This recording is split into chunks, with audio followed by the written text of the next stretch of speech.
Boating never started out this way for us. We spent many years working up to this point. We'd like to share with you how we got here.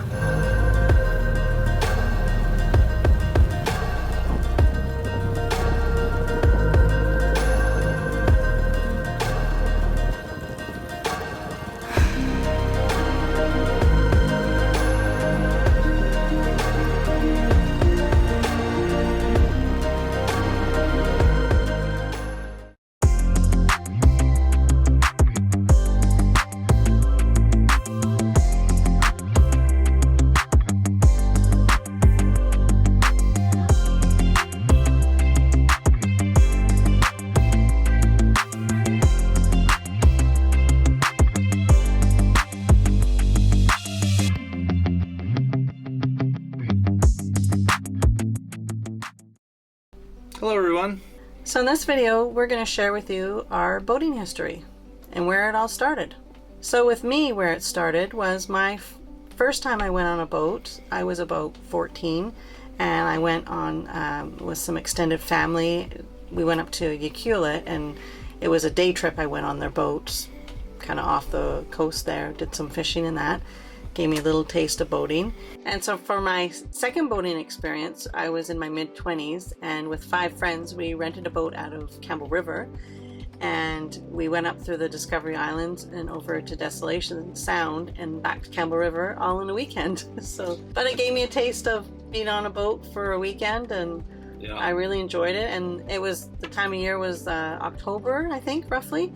And so when we went into Prudhoe Haven, there was nobody there. It was really quiet, so that was nice. I've never been in Prudhoe Haven that time of year, but it would be or any time of year other than high season, so it would be an interesting place to see when it's quiet. Mm-hmm. So yeah, for me, I had a little bit more exposure to boating in earlier life. When I was about 7, our family had a 27-foot small sort of cabin cruiser, and we spent a little bit of time on that.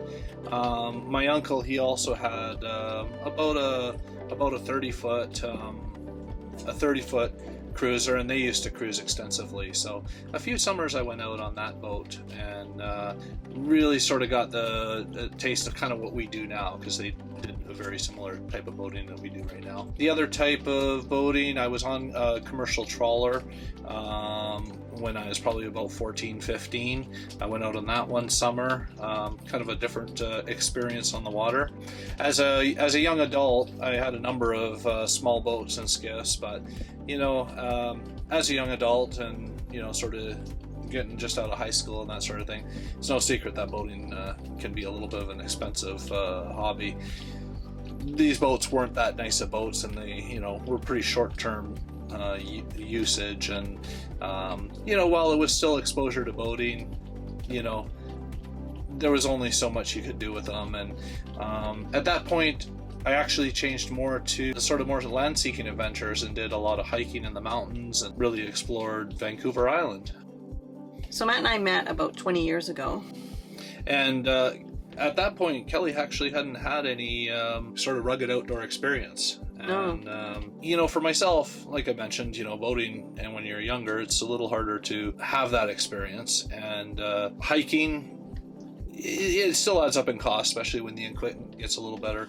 But the overall cost is fairly inexpensive, and level of adventure is quite epic. And so at that point, I'd already gone on a number of various hikes over the years, and we started going to, what place we went to?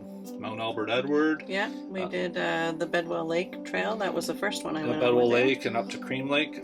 We did Cape Scott Trail. Cape Scott, Della Falls, and lots of little short hikes, and just various exploring and that sort of thing. And the true spirit of boating and the spirit of hiking in this case, it really just encompasses the interest of adventure and getting away from the everyday and being able to explore and really see what's out there. So after a couple years of our hiking adventures, we decided that we wanted something closer to home without the challenge of crowds. Yeah, and I had seen a lot of boat ownership before, and and was quite aware of a lot of those costs, and didn't really engage them too much because as soon as you start getting a boat, the marina costs and all that. So at that point we kind of determined that a small open boat that could be trailered to a launch ramp, and we could just take stuff in it and head out to the various marine parks in the Gulf Islands would be something we'd be really interested in. So we ended up choosing about a 14-foot Zodiac inflatable, and very stable, very safe. You can pack as much gear as you want, and it was a really easy way to get out to these places in a hurry. And you could go to these places. There was hardly anyone there most of the time, especially in those days. And you didn't have to make reservations. Yeah. You're not, well, with that boat we weren't paying for moorage. And you have beachfront camping. It had the launch wheels on it, so you could bring it up the beach and just tie off. And a lot of the time we'd have our tent and campsite 20 feet from the top of the beach, right there by the boat. And we didn't have to go very far, and we felt like we were so far away from everything, and relatively inexpensive. I think we had a 20 horse outboard on it, so we could get up to about 20 knots, and in 20 knots you can zip around pretty good in protected waters like the Gulf Islands, and really get away from it. And did we ever? If we couldn't camp there, we certainly explored the area and pretty much covered just about all the southern Gulf Islands. It didn't take too much effort to do. After a few years of marine camping, we decided that we wanted to go further and be more sustainable in inclement weather conditions. Yeah, just like right now, it's pouring rain. We often found that if you had a day of rain, it really wiped things out for the weekend. Additionally, too, we found that a lot of the places we wanted to go had challenges, various wildlife challenges, such as bears, mountain lion, or cougar. And even a lot of these places, they don't really have places where you can camp. It pretty much is trees, fairly steep, and then right down to ocean. So there's not really a place on shore a lot of the time to actually camp. So at this time we had not really considered upgrading to a larger boat, mainly due to the time that goes into maintenance and the cost of moorage and fuel and all that goes into it, with seemingly very little comparative value. Through research, we did determine if we were willing to go relatively slow, roughly less than 7 knots, the right boat may be worthwhile. One weekend while out on the boat, we were near Saturn Island, and we were introduced to an all-fiberglass direct drive diesel referred to as Albin 25. This is a well laid out Swedish-built center cockpit produced in the 1970s with an aft cabin. We quickly determined that this really could meet our future needs for being sustainable out on the water and being able to, go further, for longer periods of time and be much more comfortable, especially in, if you get a rainstorm or two, you're going to stay dry, and that was, something that was going to make a big difference. So at that point, we kind of knew what we wanted, and we quickly positioned ourselves into lining up a few of them actually, and started our shopping and going and looking for one. Okay, so at the time we were looking for an Albin 25. There was a few on the market, and there's generally always a few on the market. They produced about 3,000 of those boats, in about a 10-year period. And generally, if you're looking for one, you can usually find one. And so there was 2 on the market. We looked at both of them. One of them was a little bit nicer, a little more presentable, but the cost was at top dollar. The other one we looked at, it was a little bit messy. It had been neglected a little bit, not really used that much. It didn't show very well, so the price was much more effective. That was to our advantage, because that ended up being the boat we chose. So we quickly moved to buy that boat, and sure enough, we bought it. Yeah. So the boat itself, it was in good condition. It just needed a lot of work to make it comfortable and presentable. Just a lot of TLC. Yeah, a very basic boat. There was no refrigeration on it.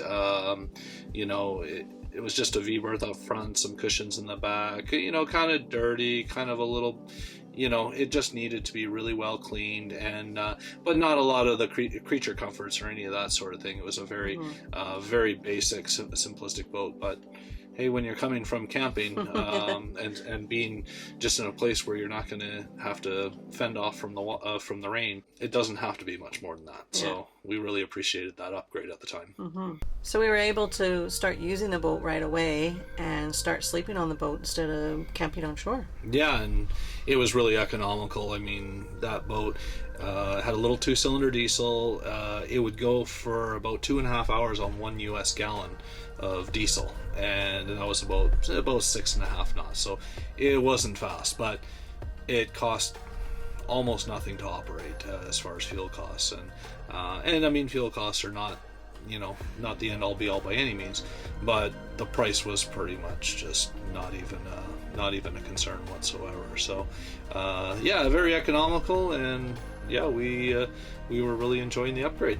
During that time, we had 2 children, and we traveled to Desolation almost every summer.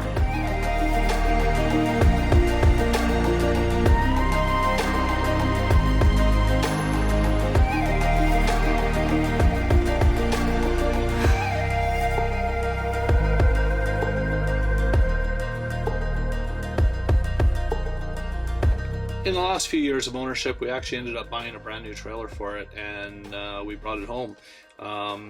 That enabled us to actually take the boat to other locations. We even took it over to Tofino, and we went to Desolation for a couple of the years. We just towed the trailer to Campbell River and put the boat in there, and then just went over to Desolation, which, that saved a couple of days of transit time right there. Kind of a different experience doing it that way.